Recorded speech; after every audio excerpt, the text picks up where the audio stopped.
السلام علیکم ناظرین، میں ہوں آپ کا میزبان سید ہانی حسین زیدی اور اپنے اس چینل پر ہم ڈیفنس اور پولیٹیکل افیئرز پر اپنا تجزیہ پیش کریں گے۔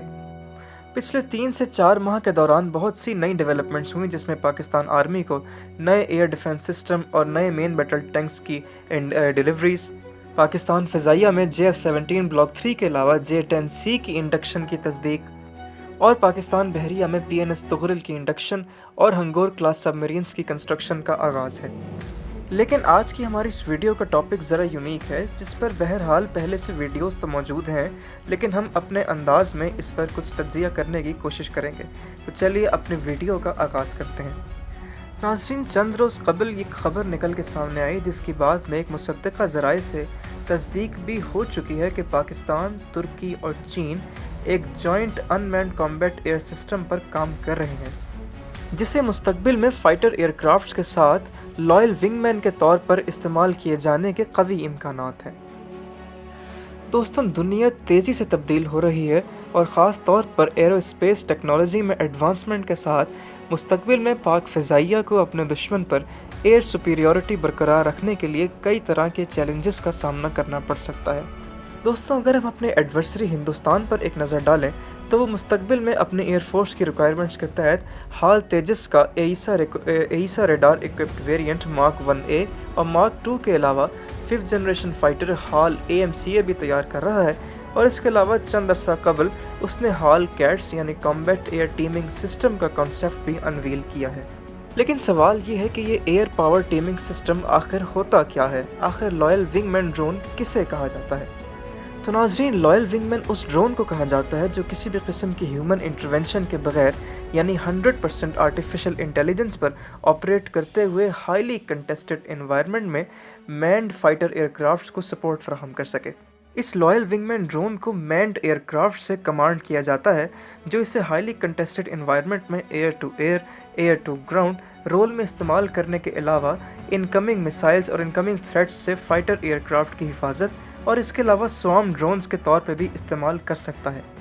اس لائل ونگ مین ڈرون کی وجہ سے مستقبل میں انسانی جان اور فائٹر ایئر کرافٹ جیسے قیمتی ایسٹ کا تحفظ یقینی بنایا جائے گا، یعنی فائٹر ایئر کرافٹس دشمن کی حدود سے خود دور رہ کر یعنی سٹینڈ آف رینجز پہ رہ گئے اپنے ان لائل ونگ مین ڈرونز کو ایئر پاور ٹیمنگ سسٹم کے تحت کمانڈ کریں گے، اور پھر یہی ڈرونز ان آپریشنز کو سر انجام دیں گے۔ اس ڈرون کو ایڈوانسڈ سرفیس ٹو ایئر میسائلز کی موجودگی میں ہائی آلٹیٹیوڈ سرویلنس، ریکانیسنس اور یہاں تک کہ کامبیٹ آپریشنز میں بھی استعمال کیا جا سکے گا۔ انٹرنیشنل ڈیفنس ایگزیبیشن یعنی IDEX 2018 میں ہندوستان ایروناٹکس لمیٹڈ نے اپنا کیٹس یعنی کامبیٹ ایئر ٹیمنگ سسٹم کا کانسیپٹ انویل کیا تھا۔ اس کانسیپٹ کے تحت ہندوستان ایروناٹکس لمیٹڈ سال 2025 تک ہندوستانی فضائیہ کے لیے ایک لائل ونگ مین ان مینڈ کامبیٹ ایریل وہیکل کو متعارف کروائے گی۔ اس کامبیٹ ایئر ٹیمنگ سسٹم میں ایک مینڈ فائٹر ایئر کرافٹ کو ہندوستان کی جانب سے مدر شپ کا نام دیا گیا ہے جو اس پورے سسٹم کو کمانڈ کرے گا، اور ابھی تک دستیاب اطلاعات کے مطابق وہ فائٹر ایئر کرافٹ یعنی جو مدر شپ ہے اس پورے سسٹم کا وہ حال تیجس مارک 2 ہوگا۔ اگرچہ ابھی تک تو حال تیجس مارک 1A بھی تیار نہیں ہوا، اور یقیناً حال تیجس مارک 2 جس میں بہت سی ڈیزائن چینجز بھی کی گئی ہیں ہندوستان ایروناٹکس لمیٹڈ کی طرف سے، اس کی تیاری میں اور اس کے آپریشنل ہونے میں تقریباً 1 دہائی سے زیادہ کا وقت لگ سکتا ہے، بلکہ یقیناً لگے گا۔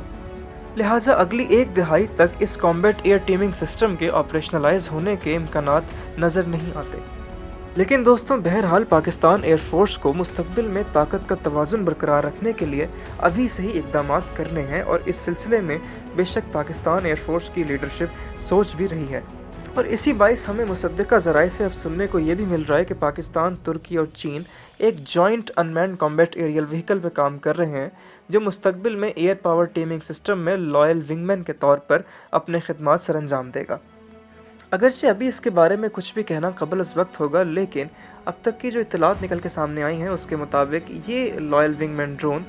مستقبل میں ایئر پاور ٹیمنگ سسٹم کے علاوہ یعنی مینڈ ان مینڈ ٹیمنگ کے علاوہ انڈیپینڈنٹلی بھی آپریٹ کرنے کے قابل ہوگا، یعنی اس کو انڈیپینڈنٹلی بھی ہائی آلٹیٹیوڈ ایریا سرویلنس اور ریکانیسنس کے علاوہ کامبیٹ مشنز میں بھی استعمال کیا جا سکے گا۔ اگرچہ اس کی انڈکشن میں ابھی بھی تقریباً 6 سے 7 سال کا وقت تو لگے گا، لیکن اس کی انڈکشن کے بعد دشمن کے ایڈوانسڈ ایئر ڈیفنس ایسٹس کو ٹیکل کرنا پاک فضائیہ کے لیے قدرے ایزی معلوم ہوگا۔ یہ پروجیکٹ ابھی ایکسٹینسو ریسرچ اینڈ ڈیولپمنٹ کے مراحل سے گزر رہا ہے، اور مستقبل میں انڈکشن کے بعد یہ پاک فضائیہ کے JF-17 بلاک 3 اور پروجیکٹ عزم کے تحت بننے والے 5th generation fighter year craft کے ساتھ ٹیمنگ میں پرفارم کرتے ہوئے دیکھا جا سکے گا۔ تو دوستوں، اب تک کے لیے اتنا ہی تھا۔ اگر ویڈیو پسند آئی ہے تو لائک کریں، چینل کو سبسکرائب کریں اور بیل آئیکن کو ضرور کلک کریں تاکہ ہماری ہر آنے والی ویڈیو کا نوٹیفیکیشن آپ تک بآسانی پہنچ سکے۔ اس لائل ونگ مین ڈرون اور اس پورے پروجیکٹ کے حوالے سے کمنٹ سیکشن میں اپنی رائے کا اظہار ضرور کریں۔ ملتے ہیں آپ سے اپنی اگلی ویڈیو میں، تب تک کے لیے اپنا خیال رکھیے گا۔ اللہ حافظ۔